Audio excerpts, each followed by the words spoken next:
इस संसार में आने वाला प्रत्येक बालक संपूर्णतः संस्कार रहित होता है। उसके अंतर पर ना किसी अच्छे संस्कार के चिन्ह अंकित होते हैं, ना ही बुरे संस्कार के। अर्थात जन्म से बालक में ना कोई गुण होता है और ना ही कोई दोष। तो ये दोष अथवा गुण किस प्रकार प्राप्त होते हैं? क्या हमने कभी विचार किया है? जो बात माता पिता के मुख से निरंतर सुनी जाती है, वही बात उनकी संतानों के हृदय का संस्कार बनती है। जैसे किसी गांव में नदी तट तक एक पगडंडी बन जाती है केवल उस मार्ग पर बार बार चलने के कारण। अर्थात माता पिता के हृदय की इच्छाएं उनकी संतानों के हृदय का दोष अथवा गुण बनकर जन्म लेती हैं। क्या ये सत्य नहीं?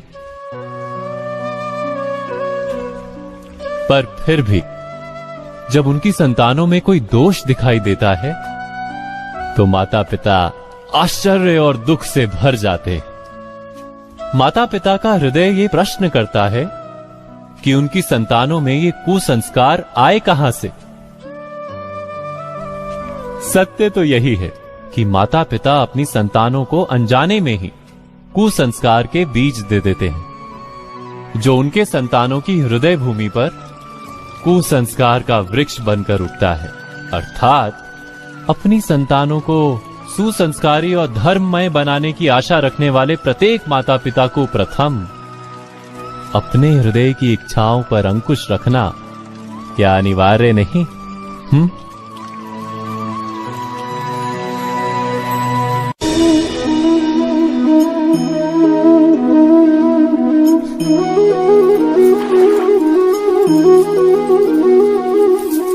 पिता सदा ही अपने संतान के सुख की कामना करते हैं, उनके भविष्य की चिंता करते रहते हैं।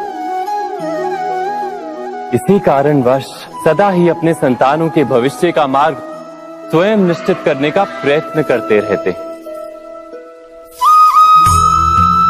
जिस मार्ग पर पिता स्वयं चला है, जिस मार्ग के कंकर पत्थर को स्वयं देखा है, मार्ग की छाया, मार्ग की धूप को स्वयं जाना है, उसी मार्ग पर उसका पुत्र भी चले, यही इच्छा रहती है हर पिता की। निस्संदेह उत्तम भावना है ये,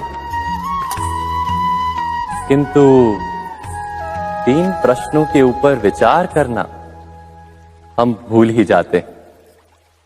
कौन से प्रश्न? प्रथम प्रश्न, क्या समय के साथ प्रत्येक मार्ग बदल नहीं जाते? क्या समय सदा ही नई चुनौतियों को लेकर नहीं आता? तो फिर बीते हुए समय के अनुभव नई पीढ़ी को किस प्रकार लाभ दे सकते हैं? दूसरा प्रश्न, क्या प्रत्येक संतान अपने माता पिता की छवि होता है?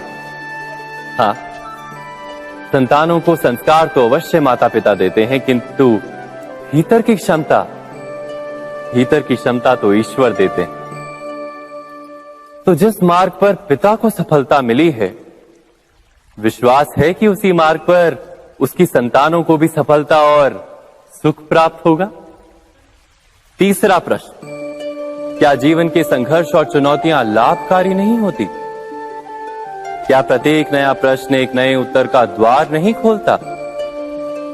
तो फिर संतानों को नए नए प्रश्नों, संघर्षों और चुनौतियों से दूर रखना, ये उनके लिए लाभ करना कहलाएगा या हानि पहुंचाना? अर्थात जिस प्रकार संतान के भविष्य का निर्माण करने के बदले उसके चरित्र का निर्माण करना श्रेष्ठ है, वैसे ही संतानों के जीवन का मार्ग निश्चित करने के बदले उन्हें नए संघर्षों के साथ जूझने के लिए मनोबल व ज्ञान देना अधिक लाभदायक नहीं होगा? स्वयं विचार कीजिए।